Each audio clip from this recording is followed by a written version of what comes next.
Hello, Helen. Hi, Rob. How are you? Sure, it's been a week. Let me tell you. What went down this week? Well, it's, coming up to exams, setting exams, moderating exams, asking questions. Is this the right thing? Or is it too many marks? It's been hectic. And knowing you're trying to set the perfect exam. I know that's and the you're putting problem. pressure on yourself. That's I the just problem. know you. And of course, then you're so focused on setting the perfect exam that the perfect teaching doesn't happen as much. You know what, Rob? Coaching the Class is here just for you. Yay! Do you remember last week we spoke about creative problem solving? Yeah. If you have a problem, you need to use a proper tool. And this tool has come from Buffalo University. They run a conference every year called the Creative Problem Solving Conference. And they have tools and methods that are used in many top universities. Sure, that's amazing. It sounds fantastic. So tell us about it. So this is the tool that obviously I came back with, you've loved and taken on. And the two of us run with this quite a lot in schools, either with management or with staff solving problems. Love it. So you first have to clarify. You then go to stage 2, ideate, develop, and implement. But if we stick on the clarify, what's your problem? Yours is clearly always smoking. Einstein said, if I had an hour to solve a problem and my life depended on the solution, I would spend the first 55 minutes determining the proper question to ask. For once I know the proper question, I could solve the problem in less than 5 minutes. Wow. Because so many times you've got this big problem. It's so broad. You don't know what the nitty gritty of the problem is. And so you never come up with actually a good practical solution or solutions that you can implement because you haven't got the right question. Because you haven't narrowed it down. You haven't focused the question. You haven't really thought about it because you could be actually asking the wrong question. Totally. And so you don't get the right solution. So you need to define the question. And so this is exactly what Coach in the Class and the Creative Problem Solving Story do. So we're going to explore the topic. We're going to look at the facts surrounding the question, and then we're going to problem solve. So we're really going to clarify the problem. Cool. So first of all, explore the topic, the question that is happening, identify the goals and the wishes, and you would say, I wish, and wouldn't it be great if? So what would your wish be, Rob? Wouldn't it be great if we didn't write exams at all? Why do schools make, and I like the word make, learners write exams? Wow, that's a really good question. So this is a question that's on your heart this week because you would much prefer continuous assessment because you said you've already got assessments that you could use. Absolutely. And the fact that we want to do assessments to adjust our teaching and to see like where somebody is, this exam thing just is a one-off. Sure. And it seems so much, and it's so important to the children and to the parents. It's astronomically important compared to what the actual value is. So let's go and have a look how we solve this. So yay! We're going to get a big piece of paper, lots of color cookies, and we're going to sit around and talk to each other and ask, what's the problem? Okay, so the problem is there's too much stress. There's lots of hype around this. They actually hold no value. I don't think they really achieve any useful outcome actually. And what's preventing you from changing the situation? Well, mainly I'm not in charge. And so you've been told to do it.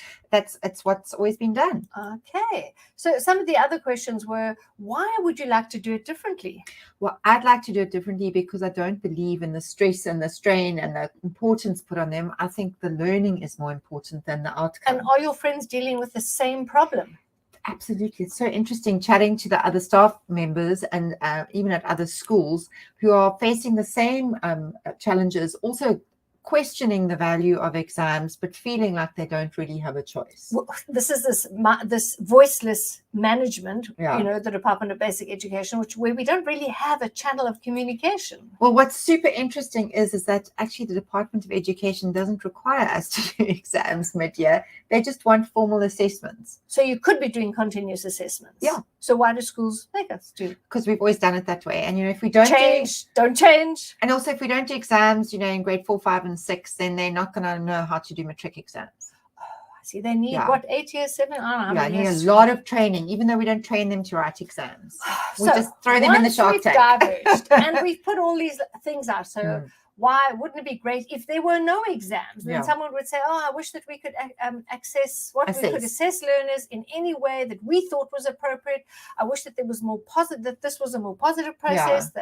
And so staff would have there to write on this big piece of paper all the ideas. They just pour it out. Okay? I love that idea of pouring it out.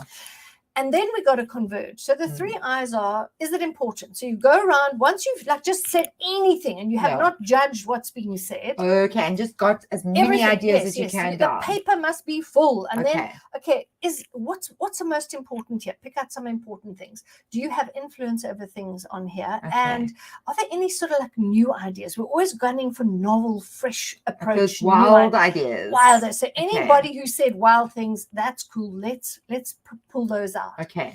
And then each person in the group gets 3 dots to vote on their best points that have been raised in this discussion. So their top 3 on that piece of paper. So we're drawing attention to those ideas. All right. Then we've got to clarify. So now we have to gather data. We've got to understand this because, this is like Debona's white hat, where we have to actually find facts. We've got to go and do some research and find facts. So if we go to this one here, where we're diverging, what's the brief history of this? Well, someone invented exams long ago and it's stuck, hasn't it? Yeah. What feelings does it evoke? Horrible, nervous, horrible, because all that time that you wasted setting them, writing them, previewing them, getting ready. Who are the decision makers? Sure. Well, it seems that we could be the decision makers, but we feel like we're not. So who's making us make the exams? Well, we don't know. Hey. Yeah. I love that last question. What does your gut tell me? So what does your gut tell you My about gut exams? tells me that they are a waste of time, that they have a lot of negative energy. They don't have a positive outcome. We spend so much time now making exams, moderating, going back, trying to think of good things, so focused on this that we don't end up doing any teaching. Then we have 2 weeks of exams where we don't do any teaching. And then we have to give the exams back with maybe some feedback. I don't know. Awesome. So what you would do with all of those questions, you stick them up Post-its. Okay. And everybody would stick them up, all the ideas. So again, it's more brainstorming, okay? Okay, and where would we put onto? Post-it notes? Yes, Post-it notes, and you stick them up all over some wall nearby or a cupboard door or wherever they are, and you Post-it notes, all those things up everywhere. So you've got all these little sticky things up somewhere. And now you've got to converge. So you start clustering them. You start grouping ideas. Oh. So we're now trying to find, is there a main theme coming through? What themes are coming through? Okay. And then you get one person from each group just to report back, what was the main theme? What's the strength of feeling? What's the gut coming through on this? Okay. And now we go to the final bit where we need to formulate the challenge. We need to identify the real challenge here. Okay. Wouldn't it be great if? Now we need to redefine the question, home in on it, and we're going to use another tool called a word dance. Ooh, that sounds like fun. Yeah. So a word dance is where you're going to take your statement, which was, what was it again? Why do schools make learners write exams? And you're going to pick out 2 pertinent words, make and exams. Okay. And you're literally going to play thesaurus similarities, and you're going to look for different words for make. So compulsory, forced, no choice. Yeah. Sounds horrible. Sounds very negative. And exams, tests, assessments. And you're going to make at least 10 long. And some of them are going to be slightly off piece. They, make, it could be design. Yes. Not quite what the intention is in that statement. You must go wild. You must go a little bit off piece, because that's when creativity always happens. So what we're doing with the word dance is we're actually looking to replace those words in that sentence and help us redefine the sentence so that it captures exactly what we're trying to say. That actual essence. Because so often the question we asked in the beginning isn't really the question. It's too big and like wishy-washy. And after you've had the debate and you've narrowed it down and you've themed it, you now know what actually the real question is. I like this. So you're coming down. Now we've got to converge. And what you're really doing is you're going to refine this challenge, question, or statement that it now invites solutions. So it must be open-ended and it must stimulate new thinking. So you want it to be a little bit wild. Okay, so you want something it's like, why do we design exams? You see, we haven't done the brainstorming, so you haven't been able to pick out the pertinent things. Okay. Had we done that brainstorming, you'd have the wording, all right? Okay, so we're going to do that later. Totally. And then so then it would be concise. We're looking for simple and only one issue that we're trying to bring about here. Don't try and make it too complex because you'll never solve it. So keep it simple, silly is really it. Keep it to a single issue. And then we're going to say, in what ways might we, and we're going to, in a positive way, reframe that question about change the way we look at measuring children. How's that? Yes. I've used the word exams. Exactly. How might we positively change the way we...